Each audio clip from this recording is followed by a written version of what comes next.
Teal for a beautiful smile. The Life of Riley for laughs.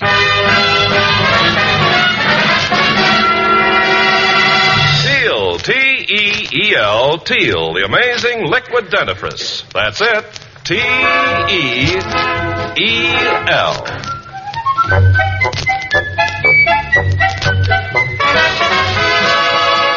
Teal, the amazing liquid dentifrice, brings you The Life of Riley with William Bendix as Riley.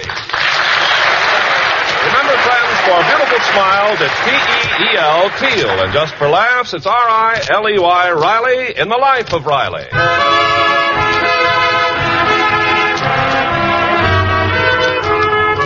Well, for the past few weeks, Mr. and Mrs. Chester A. Riley and their two teenage children, Babs and Junior, were vacationing in the East, and all was quiet on the Western Front.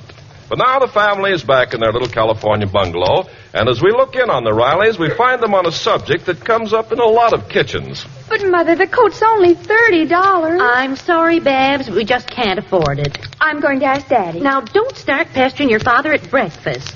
You promised him never to talk about money during mealtime. I know, so now whenever I bring up the subject of money, he starts eating. Mom's right, Babs. Lay off of Pop. Let's keep him in a good mood. Well, that's very considerate of you, Junior. Well, sure. Then I can hit him for $1. You do nothing of the kind. Oh, what a beautiful morning. Oh, good morning, Dumpling. Hello, dear. Morning, Offspring. Hello, Daddy. Ah, that's what I like to see. My own little family gathered around the breakfast table without a care in the world. Daddy, dear. No. Pop? No. Gosh, you don't even know what I was going to ask you. I know. When it comes to you kids, I'm psychopathic. You want money? Only $1. Didn't I give you $1 yesterday? Yeah, but you made me give you 4 quarters for it. Oh, Junior, stop annoying your father. Yes, leave him alone. Poor Daddy hasn't even had his orange juice. Oh, here, Daddy, drink mine. And what do you want? Well, I really do need a new coat, Daddy. Here's your orange juice back. Now listen, kids, I know you need things, and so does your mother. You should see the roses on her best hat, all wilted. But I'm not going to get a new one. Of course not. We just fertilized the old one. I mean, we just got to economize. You know, a riveter's pay envelope ain't worth what it used to be. It's inflation. Pop, what is inflation anyway? Well, you mean to say you don't know what inflation is? I bet your sister knows. Babs, you tell her. Well, I'm not too clear on it. Just what is inflation? Well, it's, can you beat that, Peg? They don't know what inflation is. Suppose you explain it, dear. Well, it's very simple. You see, take the price of steak. Starts going up and up and up. Pretty soon we can't afford to buy steak. All we can afford is spaghetti and potatoes. So you eat spaghetti and potatoes 7 days a week, and then one morning you try to put your pants on and you can't button them. That's inflation.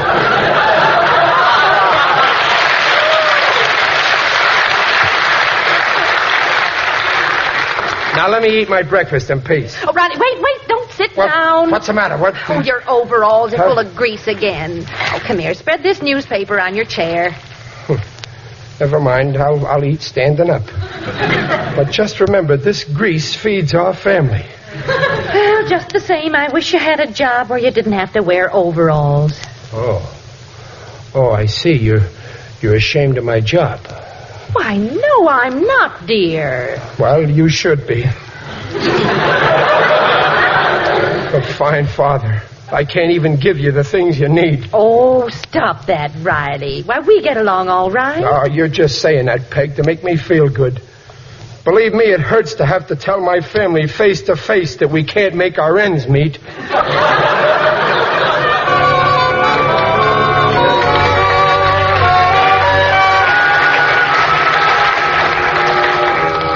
There they were, Gillis, my own wife and kids begging me for things that they need. So what? Why cry on my shoulder, Riley? Leave him be. And what hurts me the worst, Peg said she's ashamed of me working in overalls. What a night. Maybe she expects you to dress formal, with a white tie and a tail, huh? Maybe catch the rivets in your top hat. Oh, Gillis, she's right. Here I am, married 17 years. Almost a fortnight.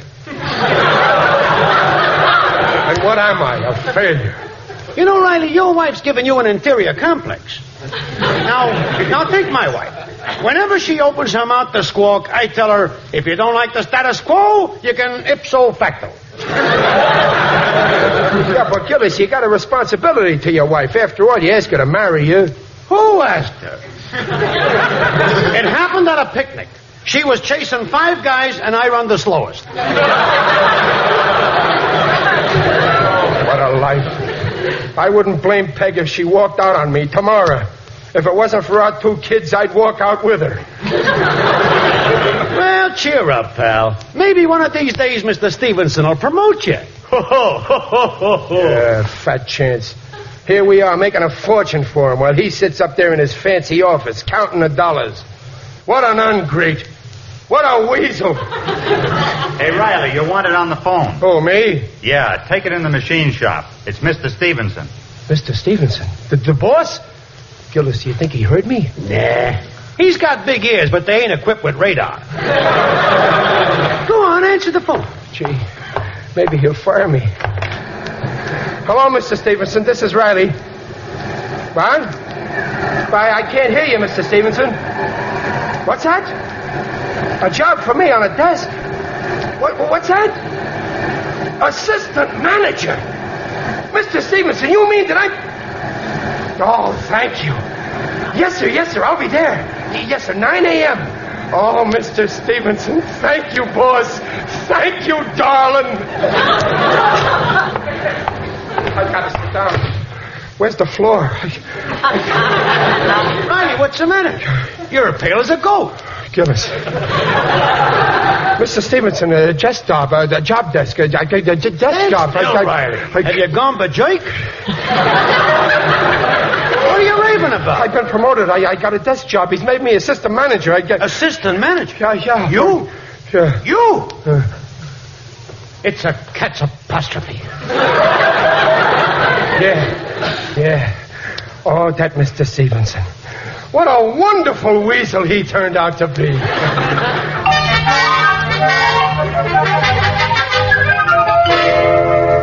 Gosh, oh boy, assistant manager. Oh, that's just wonderful, Daddy. Assistant manager. I just can't believe it. Now, Peg, don't be a doubting tomcat. Stevenson just phoned me up himself. Gee, you'd think a guy's own wife would believe him. Oh, I do believe you, dear. And I'm proud of you. So am I. You know, all my life I thought I was a dunce. But Stevenson convinced me.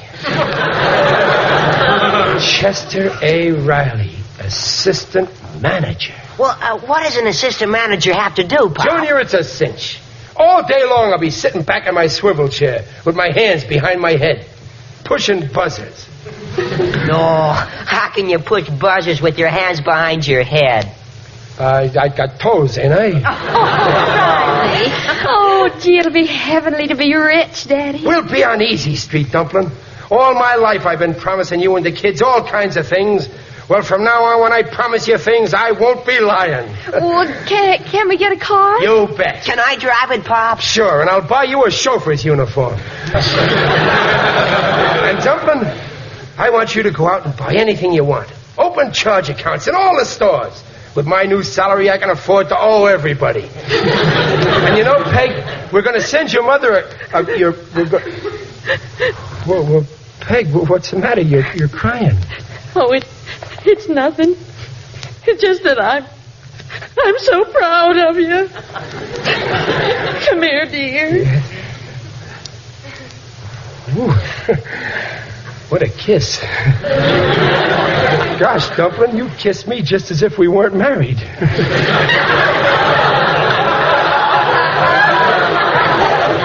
I still can't believe it. It's all like a dream. Yeah. And we got my boss, Mr. Stevenson, to thank for all this. That man will always have my undying gratitude. I'll work hard. I'll go up and up and up. And someday, you'll see, I'll take Stevenson's job away from him.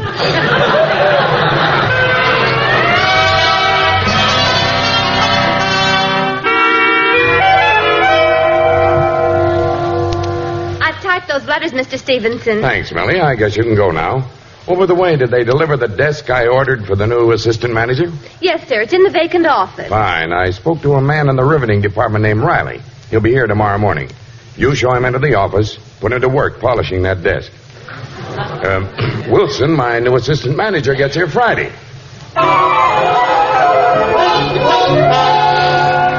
Oh, hurry up with that tie, Dumpling. I don't want to be late the first day. Stop fidgeting. Well, I can't. There, now it's all tied. How's it look? Daddy, I never saw you look so dressed up. Junior, are you through shining my shoes? Stand still while I brush you. All right. Junior, did you call a taxi? I gotta have a taxi. Taxi, Daddy? All the way to the plant? No, only to the bus.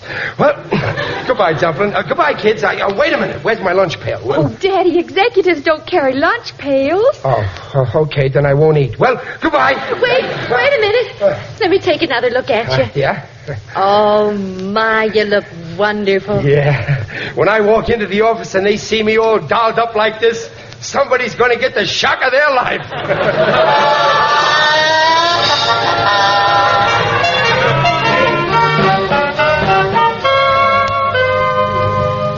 Good morning, miss. Kindly tell Mr. Stevenson his new assistant manager is here. Oh, are you the... Yep. Well, we didn't expect you so early. I'll tell him you're here. Thank you. What is it, Millie? Mr. Stevenson, the new assistant manager, is here. What? Why, Mr. Wilson wasn't due until tomorrow. Oh, and that desk's a mess. Where's that deadhead Riley? I don't know. Find out if he's punched in while I go out and show Wilson his office. Well, good morning, Mr. Wilson. Riley, it's you. Yes, sir. Oh, that secretary of mine thought... Oh, is she dumb? Yeah. She looks dumb. Well, let's go, Riley. I'll show you the office. Okay, boys. Here it is. There's the desk. Oh, what a beautiful office. I want to thank you for giving me this opportunity, Carl. Oh, forget it. I couldn't have found a better man for the job. You ain't getting no argument out of me. By the by, Carl, I guess an assistant manager pulls down a pretty hefty salary, huh? Naturally. 10,000? Oh, he gets 8,000, huh? 5,000?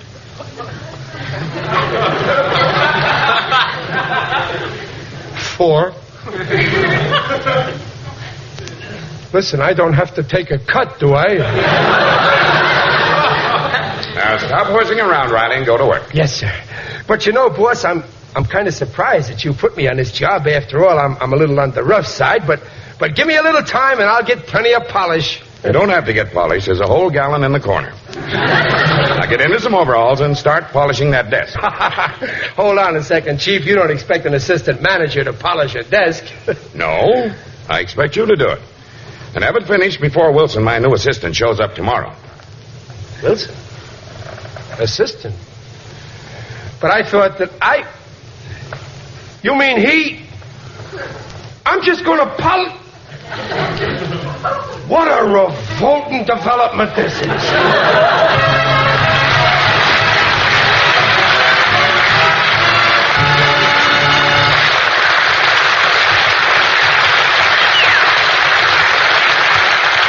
We'll bring in the second act of The Life of Riley in just a moment. Meanwhile, this is Ken Carpenter. Don't wait for that warning signal. Tender gums? Serious dental trouble is often forecast by... Tender gums. If your gums were tender, sore, when you brushed your teeth today, that's nature's warning to watch out. It's often the first sign of serious dental trouble. What's more, dental authorities say that brushing with toothpastes and powders which contain harsh abrasives only make things worse. You see, toothpastes and powders contain abrasives. That's primarily how they clean. And you can imagine what abrasives can do to gums that are already tender and sore. That's why I urge you at the first sign of tender gums to switch to Teal, the liquid dentifrice. Teal contains no abrasives, so Teal does not irritate even tender gums. Teal is good for tender gums. In fact, because Teal is a liquid, it reduces the irritating effect of the brush itself, authorities say. Teal lets you massage your gums gently. Once you've used Teal, chances are you'll continue. You like the way it makes teeth look sparkling clean, the way it helps sweeten your breath and gives your mouth a refreshed, tingling taste. So when gums hurt, see your dentist and switch to Teal. Better yet, don't wait for that warning signal. Get Teal now and follow directions on the package. Remember, that's Teal, T-E-E-L, Teal, the modern liquid dentifrice. And now back to the life of Riley with William Bendix as Riley. Well, it was a happy Riley who left home this morning for the Stevenson aircraft plant under the impression that he was to take the assistant manager's desk. Then he discovered that he was to take the assistant manager's desk and polish it. And now, after 8 hours of rubbing the desk, he faces the ordeal of telling his proud family the shocking news. Oh, hello, dear. Ah, you big shot. Did you put over any big deals? Did you fire Did you anybody? take letters? Have you got a secretary? Oh, What's she like? children, give your father a chance. He must be dead tired. Remember, he's been thinking hard all day. Yeah. I can hardly lift my right arm. Your arm? Yeah, picking up the telephone all day. Well, sit down, dear, and tell us all about it. Yeah, sit down here, Pop. Here's your pipe. Thanks. Shall I put on your slippers, Daddy? Okay, but they may be a little too big for you. Now, tell us, dear. How does it feel to be a big executive? I'm glad you brought the subject up. Peg, there's something I gotta tell you. Yes, dear? Now listen carefully. You see, let me put it another way. Maybe I ought to give up being a manager and go back to being a riveter. But why? Well, there's more chance for advancement. Gosh, Pop. One day of mental work and you're having a nervous breakdown. Well, Daddy, what do you say? Well, I'm thinking of quitting for your sake. For our sake? Yeah, well, you know how it is when a guy gets into the big door, becomes a big shot, he gets to be a snub and he becomes repulsive. I don't want to be any more repulsive than I am right now. Oh, now, darling, you're just excited about your good luck. Come on, let's have dinner. No, not yet, Peg. I'm going out for a little walk. I want to blow out my brains with some fresh air.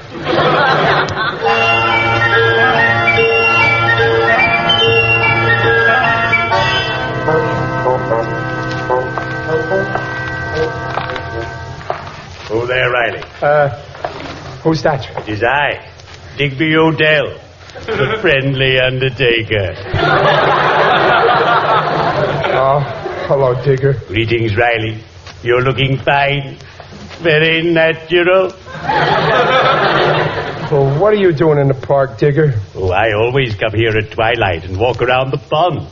I like to listen to the frogs croak.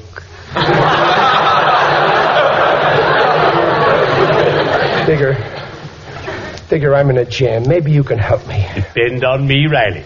I've given many a man a push in the right direction. Well, then tell me. What do you think of a guy who's living a double life? A double life? 2 lives? I've yet to meet a man who had more than one. If he had, he should have spoken up. Wait, Digger, you missed the point I got in my head. I mean a guy who's making believe he's something he ain't. A faker. Oh, I despise fakers. Fortunately, they're always caught and disgraced. They are? Oh, yes. In my profession, we have a saying. A man may lead 2 lives at once, for one reason or another. But in the end, you nail him good. That's all, brother.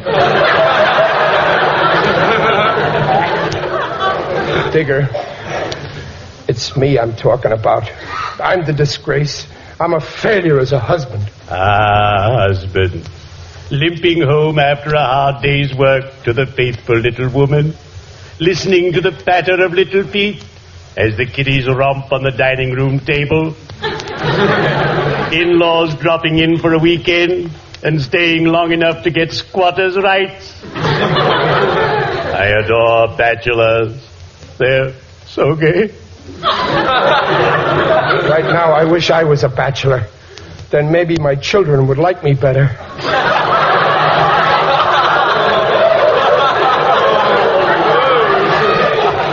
You see, Digger, I told my family that I got a big promotion, but it's all a mistake. Then go and tell them the truth immediately. I'm afraid to. They'll hate me. Have it your own way, Riley. But if you find yourself in a hole, remember, I didn't put you there. Well, cheerio. I'd better be shoveling off.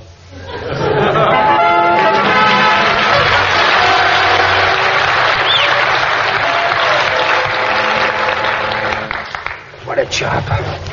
I get all the dirty work. Riley, aren't you through polishing the desk? Not yet, Millie, not yet. Well, hurry up, molasses. Don't make this a career.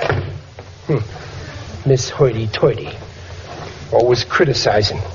When she thought I was assistant manager, she gave me respect. Then she found out what I really am, so she don't treat me human. What's so wonderful about being assistant manager? Nothing to it. All you do is fire people, hire people, collect good dough, take long lunch hours. I'm a natural for a job like that. All you have to do is act important. When the phone rings, pick it up. Talk like a big shot. Riley speaking.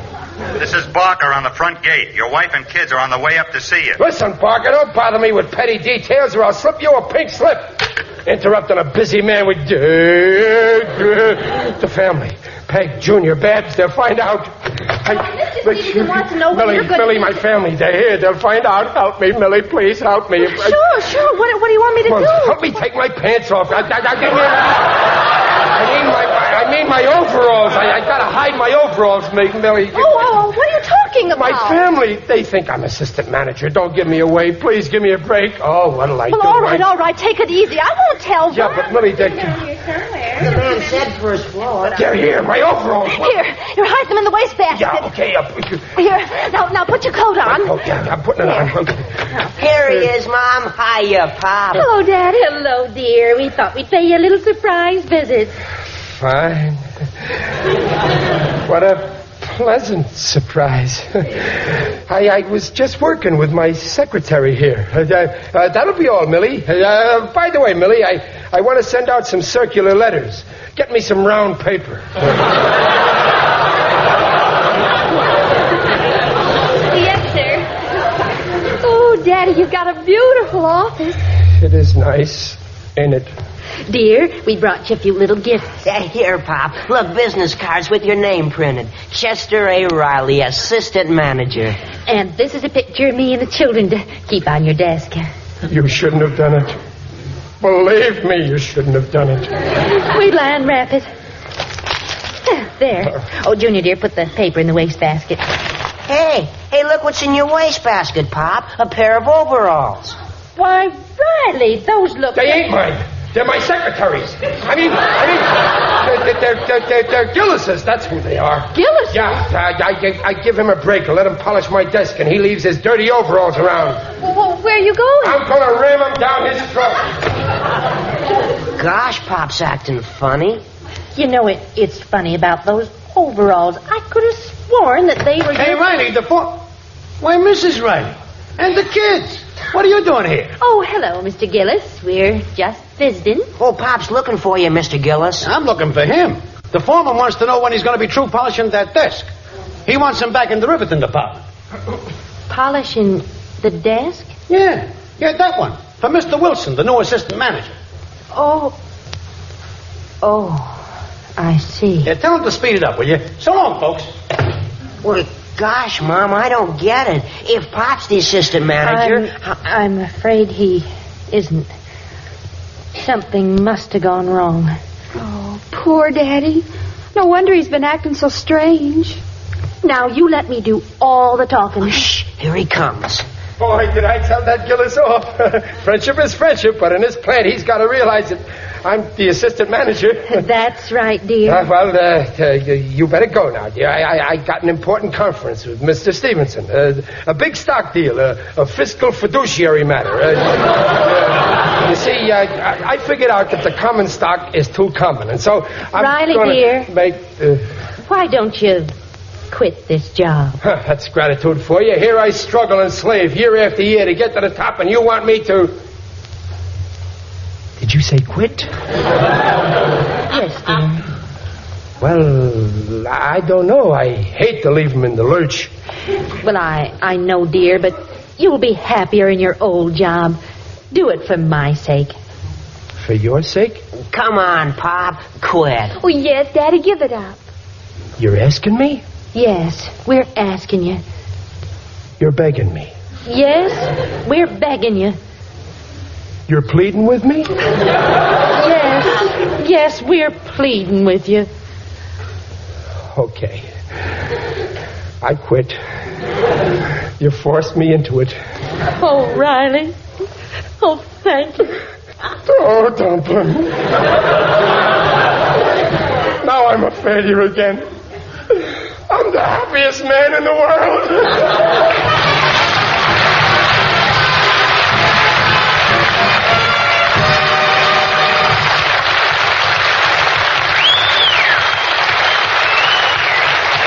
We'll be back in half a minute. Are your gums tender? Dental authorities say toothpastes and powders which contain harsh abrasives only make things worse. So clean your teeth with non-abrasive Teal, the liquid dentifrice. That's T-E-E-L, Teal. Good for gums, grand for teeth.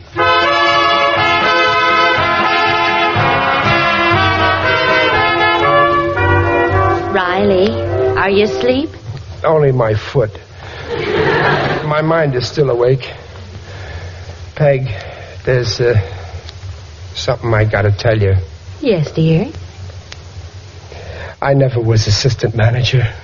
I just thought I was. I got mixed up. Oh, I see. Sometimes I ain't very bright, am I? No, dear. You certainly aren't. That's what I love about you, Dumpling. You always agree with me.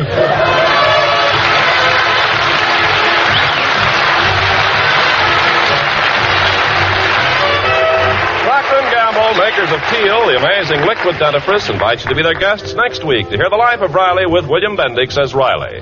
William Bendix is currently starring in the Universal film White Tie and Tails. The Life of Riley is produced for Teal by Irving Brecker and is directed by Don Bernard. Music by Lou Kozloff. The script by Alan Lipscott and Reuben Ship. Mrs. Riley is Paula Winslow, Digger Odell is John Brown, Babs is Sharon Douglas, Junior is Tommy Cook, Stevenson is Ken Christie, and Millie is Margaret Brayton. This is Ken Carpenter on behalf of Teal, inviting you to listen again next week. And remember, for laughs, it's R-I-L-E-Y, Riley, and for lovely smiles, it's T-E-E-L, Teal. Teal, the amazing liquid dentifrice, protects teeth beautifully.